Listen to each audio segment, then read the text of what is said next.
Thanks for joining us from the Ohio AgNet Voice You Know the News You Trust studio, sponsored by Grain Equipment Company, where innovation meets execution. I'm Dale Menyo. President-elect Donald Trump continues to have his eyes on Canada, Greenland, and the Panama Canal, as he reiterated in a press conference earlier this week. President-elect Donald Trump has increased his rhetoric about wanting the United States to regain control of the canal to protect the U.S. economy. The Panama Canal is vital to our country. It's being operated by China, and we gave the Panama Canal to Panama. We didn't give it to China. Responding to Trump, Panamanian officials said the canal's sovereignty is not negotiable. What about the canal? Well, overall, more than 70% of all cargo passing through the Panama Canal is coming from U.S. ports or heading to U.S. ports. A Department of Transportation report last month highlighted that East Coast ports sent 124.6 million tons of cargo through the canal in 23, with 64% of that cargo bound for Asia. Along the Gulf Coast, at least $8.9 billion worth of agricultural products were shipped out of the Mississippi River ports through the canal in 2023. In a typical year, about 600 million bushels of U.S. soybeans and 450 million bushels of corn move through the Panama Canal. Those numbers fell off in late 2023 and most of 24 because of drought conditions affecting water levels to the lake that serves the canal for its moisture. 2023 was one of the driest years on record for the canal, which primarily traverses a rainforest region. Typically, going through the Panama Canal to Asian destinations such as Japan saves U.S. shippers 18 to 22 days versus going through the Suez Canal or around south of Africa. The drought reduced shipping traffic through the canal by as much as 40%. Shipping through Panama has rebounded in recent months as water levels have risen. Now, Trump is correct in noting that Chinese companies have a large presence in Panama. Hutchinson Ports, which is a subsidiary of CK Hutchinson's Holdings out of Hong Kong, operates two of the canal's five main ports, one on the Pacific and the other on the Atlantic side. A Chinese consortium also has the contract to build a $1.4 billion bridge across the canal as part of a China Belt and Road Initiative. In 2016, Panama completed the third set of locks through the canal, widening and deepening navigation channels. That allowed larger, new Panamax container ships with 3 times the shipping capacity of the original locks. Those Panamax ships can hold 12,000 containers, as well as larger natural gas and oil tankers. The third lock set off a wave of infrastructure demands by U.S. ports, especially on the East Coast, as they dredged to get it to a 50-foot depth level, expanding capacity to handle more containers as well. Ports from Texas to Maine spent a combined $4.7 billion to deepen their ports as a result. Today's weather brought to you by Seed Consultants. Simply better performance online at seedconsultants.com. Here's the forecast. Drier weather emerging over Ohio. However, I don't think it's going to be problematic because we don't see large-scale heat. I'm Chief Meteorologist Ryan Martin with a look at your Ohio Ag weather update. Here's what's going on. We are drying down for today, well, actually starting yesterday, but today going all the way through this weekend into the start of next week. As a matter of fact, we may get away with almost no precipitation across Ohio through next Thursday. Next Tuesday, Wednesday are interesting because there's some moisture trying to come across Illinois into parts of southern Indiana, but nothing well enough organized to make it all the way to us. So I think that we're going to be pushing into Thursday and Friday before our next round of moisture. When it comes, we likely pick up anywhere from 1/4 to 3/4 of an inch with coverage around 80% of Ohio, but it won't be till late next week. However, as we've kind of alluded to, the heat seems to want to be bundled up a little bit farther to the south and west. Texas, southern Oklahoma, but not expanding into our neck of the woods here. So while I think that humidity values are going to be comfortable, temperatures are going to be pretty doggone close to normal. Humidity will try and sneak back up early next week, but I don't think it's to a level that's going to be awful at this point in time. I really see no problems here for crop growth and development across the Buckeye State, particularly when we're looking at soybeans with pod set, pod fill. Weather looks pretty nice for that overall. I'm meteorologist Ryan Martin. And thanks, Ryan. Let's check in with Dusty now with this week's update from the Ohio Soybean Council and your checkoff dollars at work. Dusty? We're joined today by Dr. Horacio Lopez Nicora, OSU Extension soybean pathologist and nematologist. And Dr. Nicora shares some of the things that we learned during last growing season about the soybean vein necrosis virus. It was a great opportunity, I would say, to train our growers and extension educators to definitely identify this disease. Now, a lot of research has been done.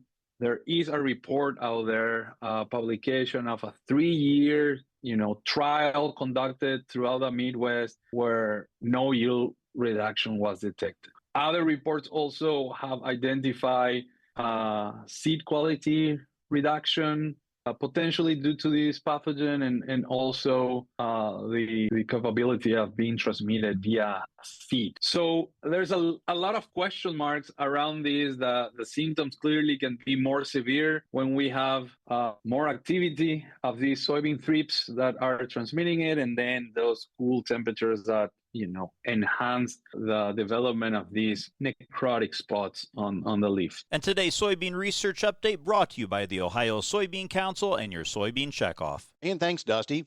The average retail fertilizer prices were mixed during the last week of December of 24, with most up slightly from the previous month, according to sellers surveyed by DTN. Prices for 5 of the 8 major fertilizers were slightly higher, with prices for the remaining 3 were lower.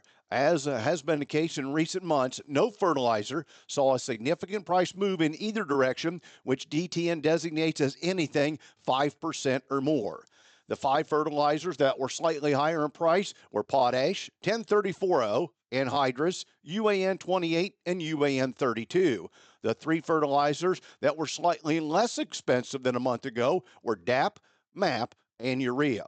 Compared to a year ago, 2 fertilizers are now higher in price compared to last year. Both DAP and 1034-0 are 2% more expensive looking back. The remaining 6 fertilizers are lower. MAP is 1% lower. UAN 28 is 3% less expensive. Anhydrous 7% lower. UAN 32 8% less expensive. Urea is 9% lower, and potash 13% less expensive compared to last year.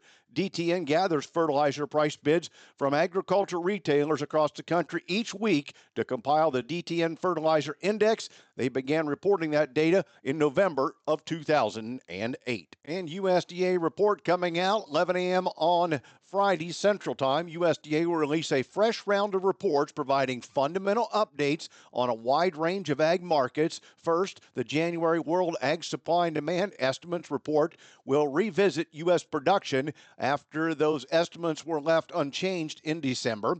USDA will also report on December 1 grain stocks, giving traders a look into demand for U.S. grains through the quarter running from September through November. And finally, USDA will release its winter wheat seedings for the fall of 2024. I always find checking into the Ohio numbers, the actual numbers versus some of the estimates that we saw earlier, always helps us to get better understand what's happening in Ohio. Stay tuned. Back to look at market numbers after this.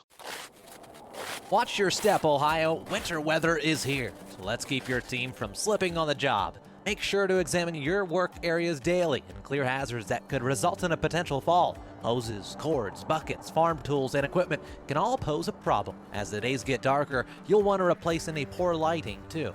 Keep walkways and entrance areas clear, dress for the weather, and stay safe and warm. This safety tip brought to you by the Ohio Bureau of Workers' Compensation. Visit pwc.ohio.gov for more safety resources. Hi everyone, this is Dale Minio from the Ohio AgNet. For a quarter of a century, I powered my truck with biodiesel, traveling the state promoting agriculture.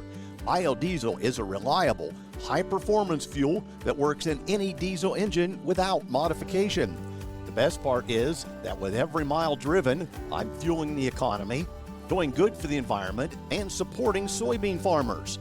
Learn how using biodiesel can add value to every bushel of soybeans grown at soyohio.org. This note just across my desk, the 2025 edition of the Ohio Pork Congress promises to be bigger and better than ever during its two-day run at Veterans Memorial Civic and Convention Center in Lima again this year. It's February 4th and 5th, featuring in-depth presentations and discussions on swine health, economics, employee management, product innovation, and more. The Eastern Hog Belt's largest pork-specific trade show brings it all together under one roof for producers and allied industries. The list of speakers is absolutely tremendous for the different programs, and you can get registered now. Registration is open at www.ohioporkcongress.org. That's spell it out, ohioporkcongress.org. Today's market analysis brought to you by the Louis Dreyfus Company, excited to be building the newest state-of-the-art soybean crush facility in Upper Sandusky, Ohio. Call them at 574-566-2113 for information on soybean marketing to LDC. Here's Ryan Martin. Grain markets finished today on a mostly lower note. Only place we saw green on the screen yesterday was in the soybean oil. Beans, corn, wheat, all down. Now, there was a little bit of export news yesterday. USDA reporting a 120,000-ton sale of soybeans to an unknown destination. The rumored buyer said to be EU, but there are still a large number of outstanding soybean sales on the books, 431 million bushels. South America's price discounts are growing. Traders are going to be watching to see whether any of those sales get switched south to Brazil. Brokers indicate that managed money sold about 4,100 contracts of wheat yesterday, 2,200 corn, about 500 on beans. Buenos Aires Grain Exchange says that the rain that is coming for Argentina is going to range between about 1.5 inches and 4 inches, and that's going to be mid-January through about the 22nd. That should get all of this talk of Argentina dryness out of the market, and we'll get back to trading very large crops in that part of the world. Brazil already rumored to be adding production as we speak. Weekly ethanol production came in yesterday, running strong, 324 million gallons produced, up 4 percentage points from last year. Stocks were 1.012 billion gallons, down 1 percentage point from last year. At this point, no expectations of changes in the WASDE report that comes out on Friday, following a 50 million bushel grind increase back in December. Maybe seeing another estimate or a change in the grind coming later in a WASDE, but not right away here after that December change. Otherwise, the market looking past the USDA reports and data dump here, looking more toward when the inauguration takes place. 7 business days as of yesterday's trade. Looking at a choppy set of trading conditions probably today and tomorrow, as position squaring seems to be key ahead of the key reports. I'm Ryan Martin. And thanks, Ryan. Today's market's brought to you by Seed Consultants. Simply better performance online at seedconsultants.com. On the overnight Chicago Board of Trade at the open, March corn unchanged at $4.54. May down 3/4 at $4.61 3/4. And December new crop is $4.43 3/4, down a penny and 1/4. On soybeans, March $9.92, down 2.5. May $10 3.5 down 2.5, and November new crop down 2 3/4 at $10 6 1/4. March wheat $5.36 3/4, up 1/2. July new crop also up 1/2 at $5.57 1/2, and September is $5.71 1/4, also up 1/2 cent. In livestock, February cattle, $193.70, down $1.87. April, down $2.25 to $195.52. And June, down $2.30 at $190.47. February lean hogs, $79.47, up 30. April, $85.07, down 65. and May down 92 cents at $89.70. In feeder cattle, we have March at $264.97, down $2.95. April down $2.32 to $266.15, and May feeder cattle at $266.02, down $2.02. Thanks for joining us. I'm Dale Minyo. This is the Ohio AgNet.